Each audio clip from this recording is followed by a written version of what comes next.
Welcome to Club Nurse. I'm Colton Lord, your host. By you being here today, it shows me that you are someone who wants to learn, grow, laugh, connect, and just let your emotions flow. We are here to share real stories and hear real life experiences from real people. You are not alone in this, and Club Nurse is here to show you that. Don't forget to follow the show and share today's episode with someone you love. Now, let's dive into today's conversation. Hello, everybody. Welcome back to the Club Nurse Podcast. My name is Colton Lord, your host. Thank you so much for being here. I have so much gratitude. I'm so grateful that you take the time out of your day to come listen to this podcast and gain whatever kind of knowledge or just entertainment that you're looking for. But I thought we would talk today about triaging. This idea came to me because I was thinking about a lot of the questions that I get is around remote work and how do you find jobs from home and things like that. And I was thinking about it and I was like, learning how to triage or knowing how to triage is actually a really specific and useful skill in a lot of different specialties. And even if you're not working in the emergency department, you are triaging. I mean, think about this. If you're working in the ICU and you have two patients, the prioritization of the patients that you're seeing and the things that you need to be getting done, if you're working on the med-surg floor and you have 5 or 6, and I hope not any more than that, patients, you're in your head, you are really going through a triaging process of who do I need to see first. And we learn that in nursing school. Like, you need to prioritize your tasks, get what you can get done first of, what's the most severe, what is the most potentially life-threatening, or what medication needs to be given in a very timely manner. These are skills and things that we learn from the very beginning of our careers. But specifically, working in the emergency department, you learn how to triage patients who are coming into the ER and assigning them a number. So I thought, this would be really helpful and beneficial. And maybe even if you, first of all, if you're an ER nurse and you have not been trained on triage yet, I feel like this is something that's beneficial, kind of gives you a introduction into what you might expect in the future. If you work in other spots at the hospital, other departments, I think this is also helpful to get an idea of how the ER nurses are triaging these patients. And I'm sure you already have a pretty good idea.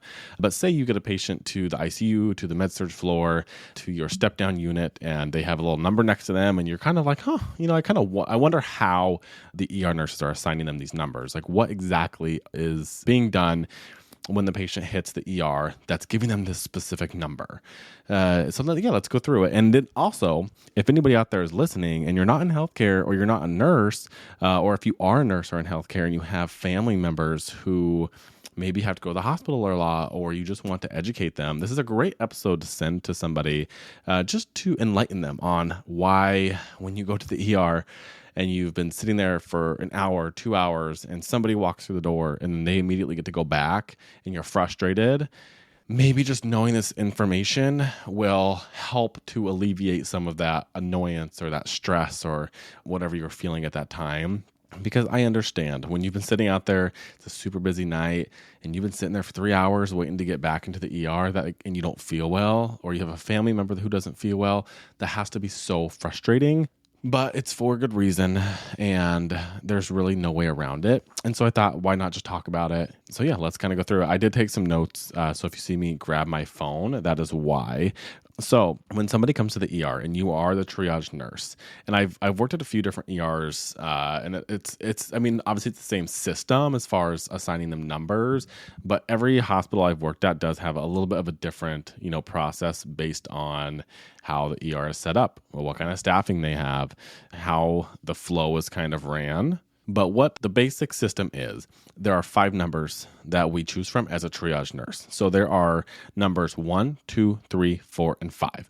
1 being the most severe, 5 being the least severe or the least urgent person to be seen. And so what we call this system, I knew it was called ESI, like what ESI are we assigning them, but I actually didn't know what it stood for. I'm sure that I've heard this before, but if you were to have asked me what does ESI stand for, I would have been like, I actually don't know. But it stands for Emergency Service, wrong, Emergency Severity Index is what ESI stands for. So I'm gonna again, I looked this up just to kind of give you like the textbook definition of what each of these numbers are, and then I'm gonna go through each scenario, each number, and give you an example of somebody who would come into the ER and what number they would give, just to give you more of an idea on this. So let's kind of just start from 5 and go down to 1. So level 5 is a minor complaint. So basically, and these are also based on like resources, like how much resources is this patient going to need to be seen and either go home or be admitted to the hospital. So a 5 is somebody who is stable and requires no resources. And so these are very rare. You don't see these very often. These are typically some people who come in who just need like a medication refill, and that's all that they need. Like no imaging, nothing. They just ran out of their insulin, so they came to the ER. They ran out of their antihypertensive medication for their blood pressure, so they came in to be seen, and that's all that they're there for. No other complaints. And you know what's funny? They're given a 5, which is the least severe, but they are typically in and out the quickest, because usually there's some kind of fast track system in the ER that gets them in and out. Like, okay, just come back. You'll go to our fast track area. The provider will see you, do a little assessment, prescribe you whatever meds you need, and then they leave. All right, so then the next one, level 4, these are called non-urgent. So these patients require only one resource for their care and have a stable condition. So examples of this, one resource would just be an x-ray. Like they need an x-ray, they came in there, they hurt themselves, they shouldn't need anything else. That's it. So 4s and 5s, again, they typically get seen a little bit quicker, only because there's usually a fast track area. A level 3 are urgent patients. So the definition of this is patients with a stable condition who require multiple resources such as lab tests, imaging, or IV fluids. They may have to wait to be seen after level 1 and 2 patients. Again, sometimes though, depending on the facility, these level 3 patients sometimes too can get away in these fast track areas. Again, I'll go through some examples so that you kind of understand better how the flow and the function of the emergency department is working. When we get to levels 2 and 1, these are when things become more serious. So a level 2, by definition, are an emergency level patient, high-risk patients whose condition could become life-threatening. This includes those with a threat to life, limb, or organ, severe pain, or a significantly altered mental status. They must be seen quickly, though not necessarily instantly. Yeah, so 2 is a big deal, but they're not always going back immediately. So a level 1 is an immediate patient, the most critical patients who are unstable and require immediate life-saving intervention. They are seen immediately and often involve conditions like cardiac arrest, severe respiratory distress, or unresponsiveness. That's kind of your levels of 1 through 5 of the ESI. So kind of how this works. Somebody walks into the emergency room and they sit in your triage booth or whatever it is, your triage counter. They're giving you their spiel, what's going on. You're triaging them. You're typing out your note. And once you type out that note, then you get through everything. You take their vital signs. And based on that, the nurse is responsible for assigning them a number. So when you work in an ER, typically you're given some kind of module, some kind of health stream, whatever your facility uses. It walks you through, like, you are tested on how to assign people numbers, and there is a system to it, but these things are objective. And, there are some very black and white cut clear, you're going to get a 1, you're going to get a 5. Like, these are very obvious ones. As in everything in healthcare, there's a lot of gray. There's a lot of things that you just have to use your clinical judgment. And, one person may give somebody a 3, the next may give them a 2. That's kind of where it gets gray, is like 2 versus 3. In my experience, if I'm ever kind of on that fence, I would rather just give them the 2 and just be safe than like give them a 3 and then they wait longer and I missed something. I would rather just have that peace of mind. I triaged them up a little bit. No harm, no foul. Like they got back, they got seen quicker. Nothing was wrong. The provider might be like, why did the triage nurse give them a 2? And that's okay. I would rather that, and I would rather have that conversation, a little bit of education, understand a little bit better, move on. But that goes back to like nursing intuition. Shout out to our girl nurse Jen. We had her on the podcast. I highly recommend you listen to her episode with us. It's just that gut feeling that sometimes you just have that weird feeling, like everything looks okay, but you're like, no, something's wrong. I'm going to up-triage them to a 2. I'm going to let the charge nurse know. I'm going to let flow know, whoever's running the flow of the ER know. that this patient, I think, needs to be seen, or, a doctor needs to lay some eyes on them. And that's okay. That's part of it. That's where we learn. And sometimes you'll have those little hunches and you will be surprised at how right you usually are. I actually have a great example for this. I was working at my job, as most of you know, if you've been listening to this. I work for a job right now where I work from home. I do a transfer center. Basically, my job is mostly triage. I'm not actually assigning them numbers in this job that I have where I'm transferring them, but my job is triage. I have to triage them and get them to the appropriate service. And I had a call yesterday, and it was for a cardiology patient. And with our process, if it's a cardiology patient and they're okay to go to the floor, we just kind of auto accept them. We don't have to necessarily talk to a doctor. And I just had a hunch. I had a weird feeling. Nothing screamed ICU in the case. I had already accepted the patient, but something in me just was like, no, just pause for a second. Let's think about this. I was worried about the blood pressure. It was a little bit borderline low. They weren't on any kind of pressors or anything. And but I just had this feeling. I had a weird feeling. I'm like, I'm just going to run this by the ICU, the cardiac ICU attending, just so they can tell me whether or not they should come to the ICU. I ran it by him. Lo and behold, he was like, you know what? They probably could go to the floor. We don't have any beds. Let's just get them over to the ICU just to be safe. And literally ended that call. 5 minutes later, the outside facility, the nurse at the other hospital who was transferring us the patient, called and said, hey, this patient's blood pressure is tanking. I think they need to go to the ICU. And it was like, oh, no worries. We already did that. Already had that hunch. Already spoke to the ICU attending. We'll get them a bed. And so, yeah, it's just those feelings. Again, there was nothing about it that was like screaming at me ICU. They technically, per my standards, whatever, could have gone to the floor. I just had this weird hunch, this weird feeling based on their history and the clinical picture. So I called the cardiac ICU attending. We accepted them, and then they ended up needing the ICU anyway. So just trust that. And I'm not saying that happens every time. There's some times where you do things and the patient's fine. The gut reaction maybe wasn't correct. But in those situations, you just listen to yourself because you just never know. So always err on the side of caution. And that's what I'm saying about like up-triaging. If you're questioning 2 versus 3, it's kind of gray. Just go with the 2. Like you're never going to be wrong in that situation is what I'm trying to say.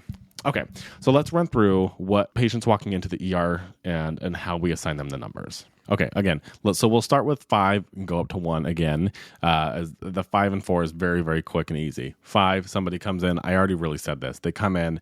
They're diabetic. They ran out of their insulin. They can't get to their PCP. They just need a refill. Somebody's on vacation. They forgot their blood pressure pills at home. That's all they need.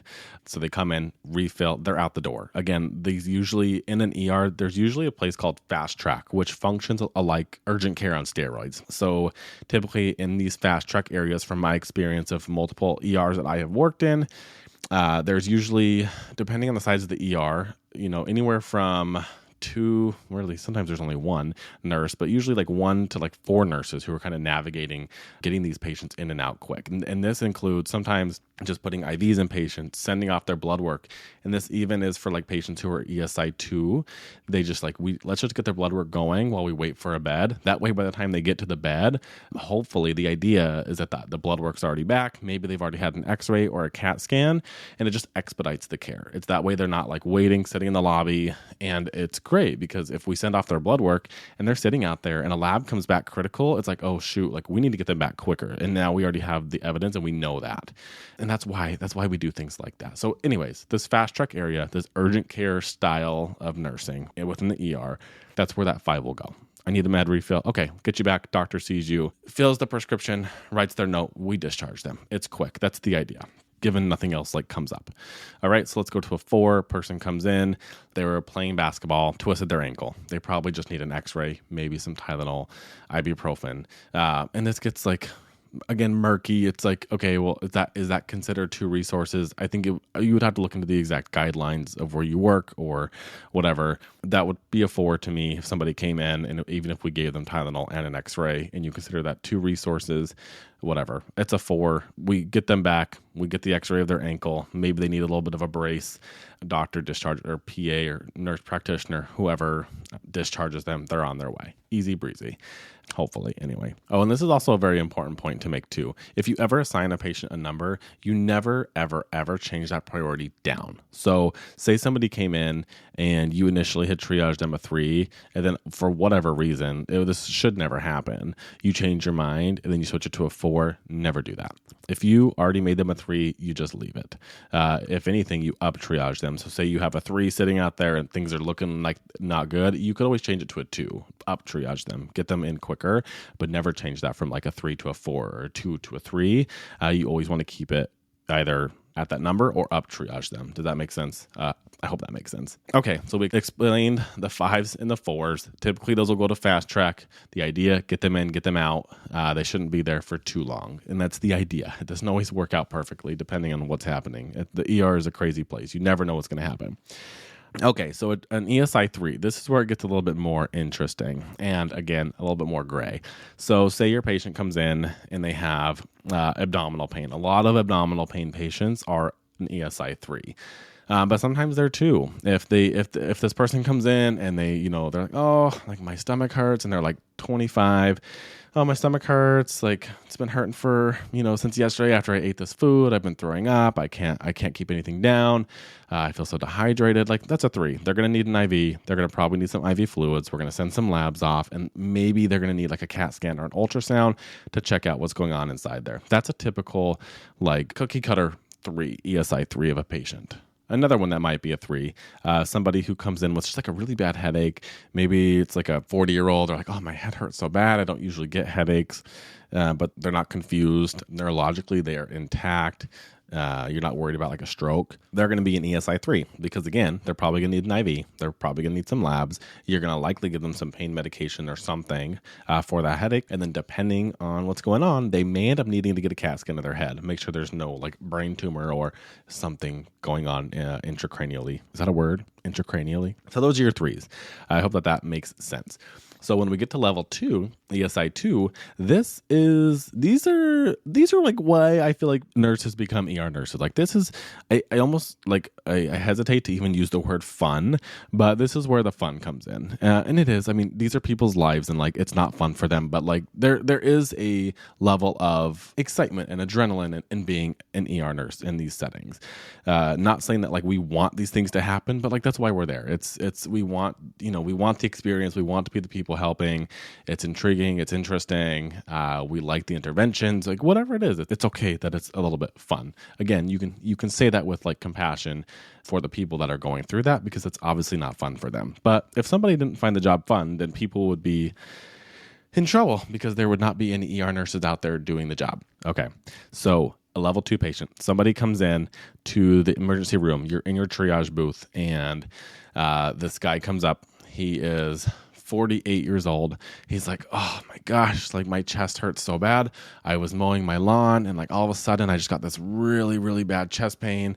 When I sit down, like it feels a little bit better, but it really hurts. That's an ESI 2 all day long. Like chest pains typically ESI 2. And what we would do in that instance is, okay, you'd get your little story down and you would immediately get vital signs and grab an EKG. That EKG is vital. A lot of patients who come through triage get an EKG just to rule out anything immediately life-threatening on the EKG. But the chest pain, obviously very important. You get that EKG and you hand it to the attending provider. The attending provider makes the decision, okay, this is not a STEMI. They don't need like immediate cardiac catheterization. So that's great. But you give them a 2 because you're concerned. They probably are having some kind of cardiac event. But it's not immediately life-threatening is basically the point that you're kind of making there.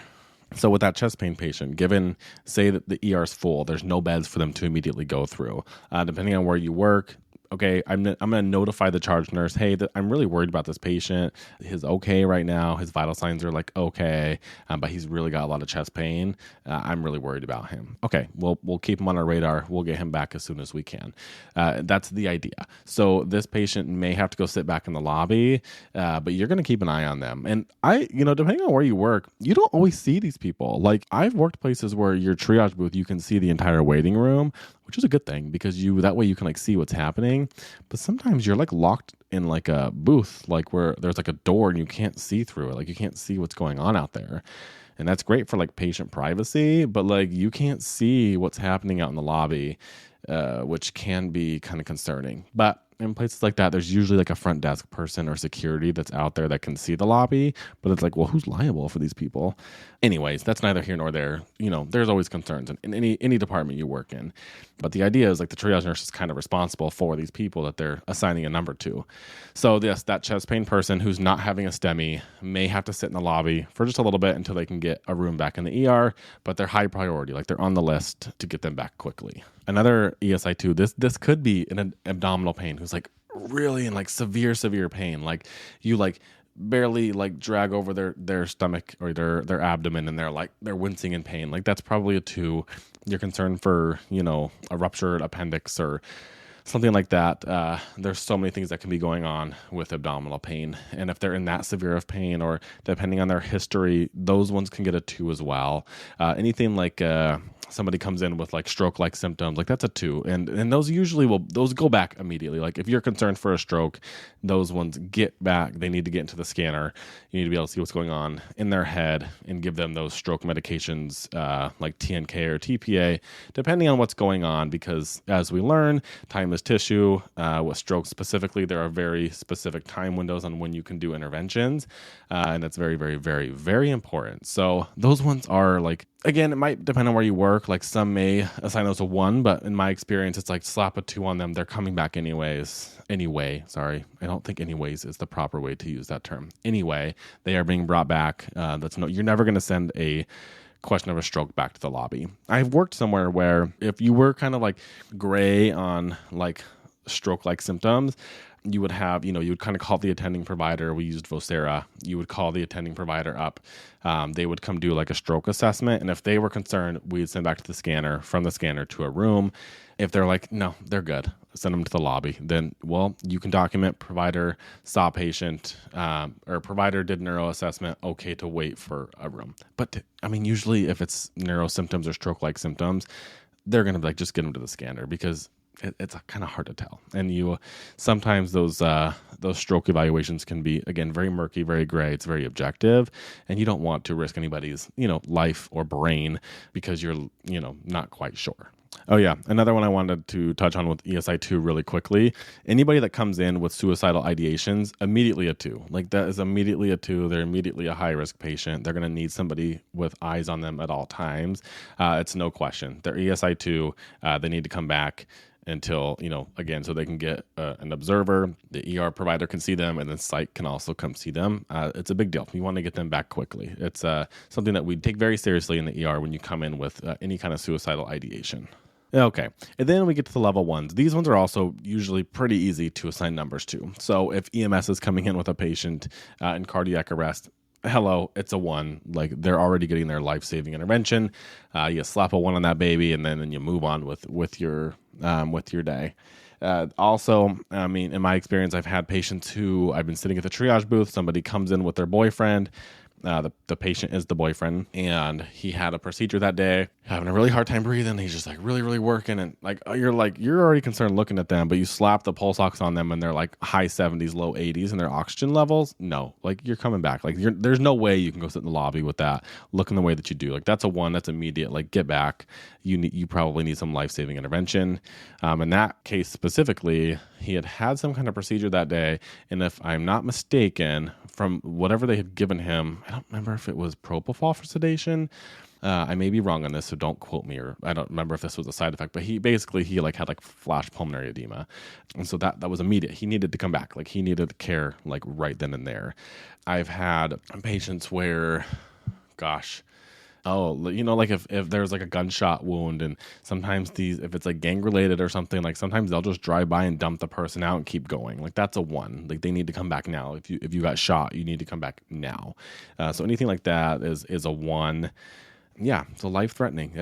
You need an immediate life-saving intervention. It's really the 2s and the 3s where it's like a conversation on like, where are we going to go with this? And like I said, if you're ever on that fence, just give them a 2. Just give them a 2. If you're new to triage, you can also kind of just ask somebody, like phone a friend, like, what do you think? But again, I just always err on the side of caution because why not? I mean, I'd rather give them a 2. I'd rather get them back And if it's nothing, and if it's happening continuously or over the kind of the same thing, then it's just an education thing. And you, through experience and triaging people more, you'll become more accustomed to like, okay, I am comfortable giving them a 3 now based on what I'm seeing. And you can always up triage. If you give them a 3 and then you change your mind 10 minutes later because you check their vital signs again, it's fine. Change the triage. All right. So that's how you triage. That's how it works in the ER. I hope that helped anybody out there. I've worked in different ERs. Like I said, it really functions differently everywhere you go. Something that's pretty straightforward across the board is when you walk into an ER, there are 1 or 2 nurses typically that are going to triage the patients. The setup's obviously going to be very different depending on where you work, but it's pretty similar. They walk up, they get registered or whatever, and then you triage them, and then they wait in the lobby or they come back. Like, that's the process.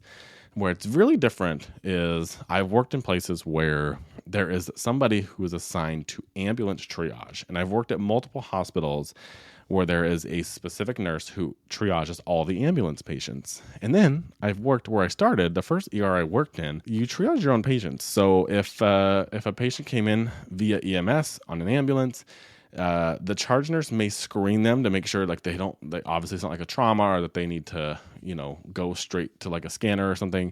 But the primary nurse is triaging those patients. So say you have your 4 assigned rooms and you have an ambulance coming and they get slotted to your room, you triage them. So I liked that because from the get-go, you are learning how to triage, but you're not getting it to the same volume as triaging the lobby. And since they're already in a room, you're not going to really get dinged if you triage them the wrong number and they're waiting in the lobby because they're already in a room. Do you see what I'm saying? I know it might sound kind of weird or hard to understand, but if there's not an ambulance triage nurse, those ambulances just land in the room and the primary nurse taking the patient will triage them.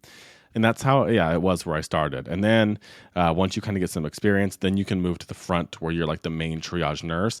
I did one shift where I was the triage nurse for 16 hours because I was there all day for 12. They needed some help and I stayed for 16. And I still remember that day because it was so long and that's a long time to be sitting up there. And I'm pretty sure that there's research on how that's not great because the longer that you're up there and the more that you're seeing, the more likely you are to kind of miss things just because you've just been listening to people all day tell you their problems or what's going on with them. And so you're more likely to kind of miss something if you're up there for that long. So I don't recommend 16 hours in the triage booth, but it does happen sometimes. And you just got to kind of roll with it. So yeah, that's my triage life. That's my triage knowledge. And I hope that helped. Again, they are based on an ESI, Emergency Severity Index, 1 through 5. 1 is life-saving, you need immediate care. 5 is it's not urgent, you just need a medication refill. So yeah, I hope that helps. It's coming from an ER nurse. I have worked in the ER for 5+ years-ish in multiple different ERs. So I do have some experience. I'm not the most experienced person, but I do understand the triage process. I have also, again, my job that I do now where I work from home and also in the office, my hybrid role is really triaging all day long. I'm not assigning numbers to people in my current job, but it's still triaging. So yeah, I hope that helped. And always, always, always, always follow your company's policies. Again, when you're going through your training, there's likely a health stream or some kind of module that you have to complete. Always follow what they say. This is just the basic standardized ESI 1 through 5 that I have been trained and know how to use. So again, always listen to your company and their policy. That's a wrap on this week's episode of Club Nurse. Thank you so much for coming by, for listening. I appreciate you always. My name is Colton Lord, the host of this podcast, Club Nurse. You can find me on Instagram at Colton Allen Lord or at Nurse Colton. The podcast is at club.nurse. That's where we post all the podcast things. You can listen on Spotify, Apple, Nurse.org/Club Nurse, or on YouTube. We are starting to post some of the video segments, which is super cool, super fun. And if you want any up-to-date news articles or you want to know what's happening in the world of healthcare and nursing news, be sure to check out Nurse.org/news. All right, we'll catch you guys next time. Bye. From the bottom of my heart, I wanted to thank you for being here at Club Nurse. I hope you gained something valuable from today's episode. And if you did, Remember to share this episode with someone that you love. Follow me on socials at Nurse Daddies or Colton Lord 17, and be sure to follow Nurse.org to stay informed with all of the hottest healthcare topics. Until next time, take care of yourself the way you take care of everyone else. Love ya. Bye.